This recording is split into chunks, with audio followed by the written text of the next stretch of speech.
plant. What is the thermal power plant? Thermal energy based on electrical power station. आता याला काय बोललं गेलेलं आहे की नॉर्मली आपण जे पॉवर स्टेशन यूज करायला, पॉवर स्टेशन कशासाठी यूज करायला, इथं इलेक्ट्रिसिटी जनरेट व्हायला, इथं इलेक्ट्रिसिटी जनरेट करायला with the help of the fossil fuels. परंतु ते फॉसिल फ्युल्स कुठेतरी जर आपल्याला हार्मफुल आहे, मग ते हार्मफुल व्हायले, त्यामुळे आपल्या चॅप्टरचं नाव आहे टुवर्ड्स द ग्रीन एनर्जी.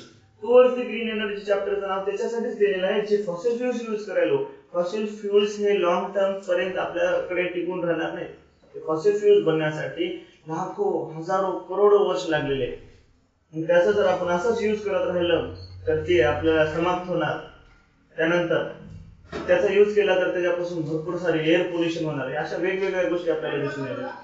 याच्यामध्ये काय केलं होतं आपण थर्मल पॉवर प्लांट मध्ये, याच्यामध्ये फ्यूल कोल यूज केलं आणि कोल यूज केल्यानंतर त्या कोलचं जे बर्निंग व्हायले, कंबशन व्हायले, त्याचे यूज कशासाठी व्हायले, वॉटरला जे हीट भेटेल त्याच्यापासून ते वॉटरचं कन्वर्जन स्टीम